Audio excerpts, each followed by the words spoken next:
Kumusta madlang people? Ayan, nakita niyo naman ang ating dalawang mga kuya na taga-deliver. Ayan, dumating na ating delivery. Malaki, di ba? Pang sa akin lang talaga yan. Ako lang mag-isa babantay dyan eh. Ayaw ko na ta? Sige, bahala ka dyan. Basta, pasok mo lang. Ang liit lang ng pwesto ko, no?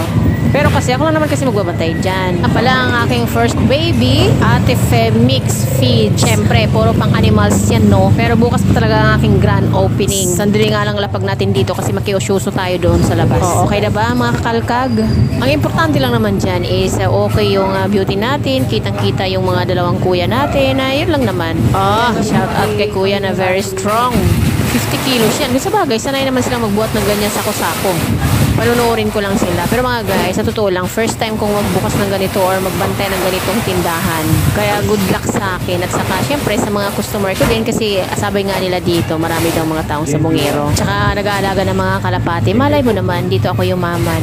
Kasi, pag sinabi kasing poultry supply, syempre, kasama doon yung mga gamot-gamot, tas vitamin. Ang habol ko lang kasi dito is yung matutunan yung mga gamot, mga vitamin, ng mga animals. Curious kasi ako, tsaka dagdag kalaman din yun. Kahit yung mga feeds, kasi sa manok pala, hindi pala basta-basta yung magpapakain ka na lang. Wala pala pagkapisan nila, may mga stages din pala sa kanila na yun yung dapat ipakain sa kanila. Kaya step by step. Ito yung first order ko, 30 kasako. Pero sorted na to. Dapat nga ang delivery kahapon kasi supposed to be ngayon ako mag-o-opening kasi March 1.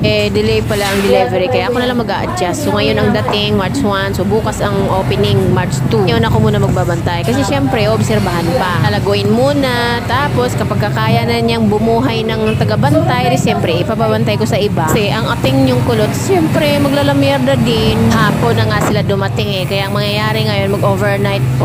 Hindi naman mag-overnight, overtime. Kasi ayusin ko pa. Malit kasi itong pwesto, kaya sisikapin kong magkasya lahat yung mga yan. Mahal din pala yung mga feeds na to kasi minsan yung iba may 3,000 mahigit, may 2,000 mahigit, tapos may 1,000 naman mahigit. Pero yung mga yon hindi rin naman pare-pareha ng laman kasi may 50 kilos, may 20, may 25, may 22, mga ganun. Ito lang, yung 30 kasako na yon hindi pa kompleto. Sigurado ako, yung wala dyan, yan naman yung hahanapin ng mga customer. Ilang sako pa nga lang yung naipasok ni kuya, hindi na siya magkasya. Lalo pa kaya pag 30 na, tapos may madadagdag pa. Isa na ako pupwesto. Ang liit lang kasi nito mga guys. Sandali nga, i-restart natin ulit kasi parang madilim.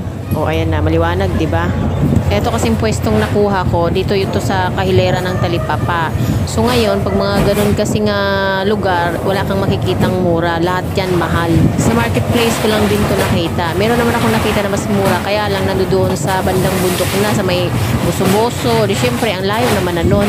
Pero di bali, under observation lang to. Pag medyo kaya, di igugo natin. Pero kapag hindi, syempre harap tayo ng ibang malilipatan.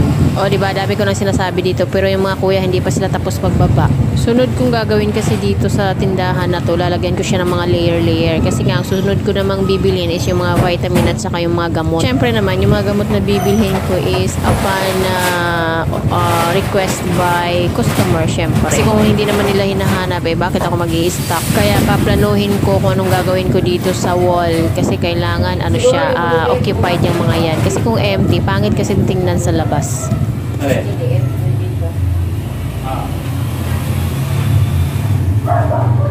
Yung presyo naman na bintahan, hiningi ko yan mismo sa supplier kasi nagre-retail din kasi sila. So, tinanong ko kung magkano naman bintahan, sila na lang din yung gagayahin ko para naman hindi ako awayin dito sa mga customer dito pag nag-iimbento lang ako ng presyo. No? O di kaya awkward naman kung pupuntahan ko yung kapitbahay ko doon na nagtitinda ng ganito tapos tatanungin ko kung magkano ba yung bintahan nyo ng ganito, di ba? Tsaka kung bago ka pa lang nagsimula, syempre magpapakilala ka sa mga customer. Kailangan mas mababa ka kaysa dun sa mga kapitbahay mo. Weird nga kasi meron akong kakilala na nagtitinda din ng ganito. narinig ko sa customer na kapag so kunwari mas mahal ng piso kaysa dun sa kabila, ay yung mga customer meron kasing naninita na, uy, bakit mahal ka ng piso? Kaya kahit piso pa man yan o 50 sentimo pa naman yan, malaking bagay yan para sa kanila. Nga lang 25 sentimo, sasabihin mas mahal ka nga lang sa kanila. Natanggal na. Nakita niyo yun, guys? Bongga. Yan yung gusto kong matutunan kay kuya. Yun bang isang hila lang, tanggal na agad lahat. Kasi ako, nag-try ako ng ganyan, nagkabul-bul lang. Eh, mamayang gabi, ang bubuksan ko niyan, 30 kasako eh. Kumusta naman? Gagamit ko yan, te. Okay.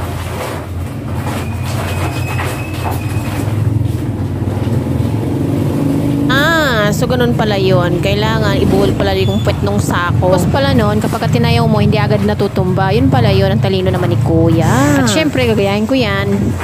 Kailangan siyang buhulin? Ayan, very good ka, girls. Panoorin mo kung paano yan ginawa kasi mamaya ikaw nagagawa niyan. Tapos, tsaka babalik ta rin. O, di tayong tayo na. Kahit mabangga ng mga bata, hindi siya agad-agad natutumba. O, ngayon, na-starstruck ngayon ang atin yung kulot. Kaya masabi ko doon sa office niyo. First time kong mag-ano ito. Kaya kailangan ko ng special assistant. Pag nagkaroon ka pala ng ganito, kailangan may assistant kang lalaki o ikaw mismo dapat lalaki kasi bubuhatin mo yung mga sako-sako. Ano yun? Kasi kaya rest. Pasan yun?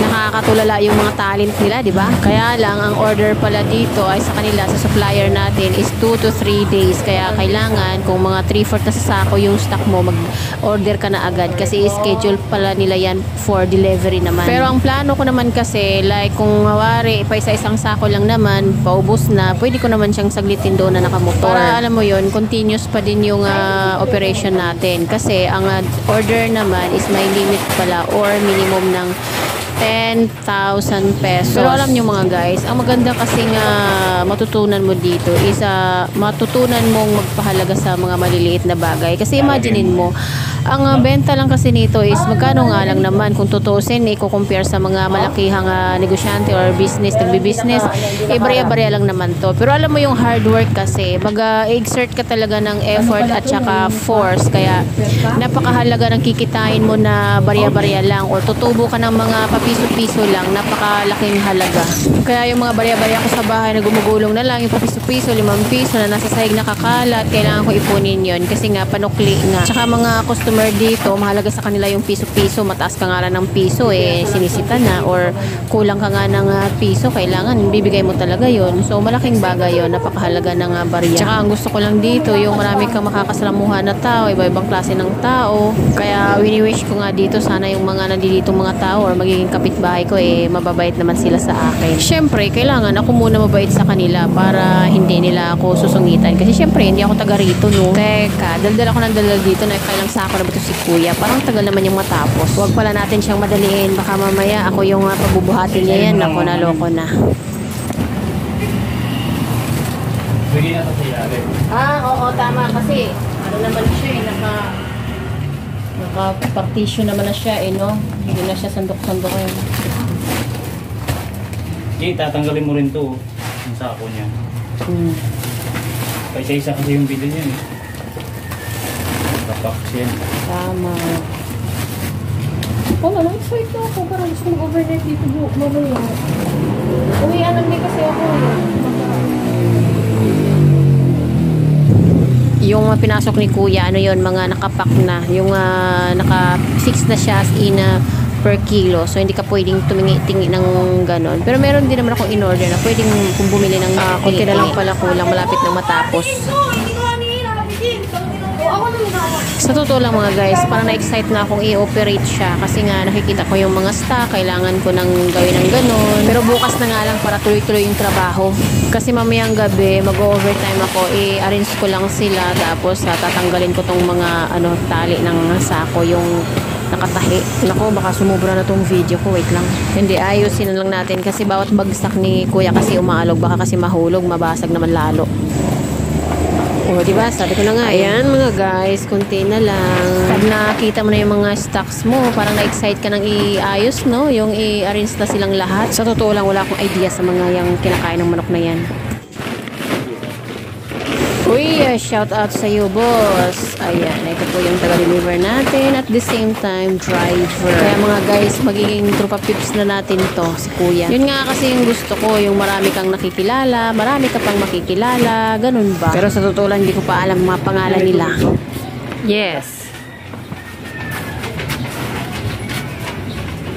Mahaba pa naman ang oras ngayon. Maya ipapakabit ko din yung tarpaulin para bukas pagising ng mga kapitbahay ko dito. Aba, may magandang tindahan silang makikita. At syempre, mas maganda yung may-ari.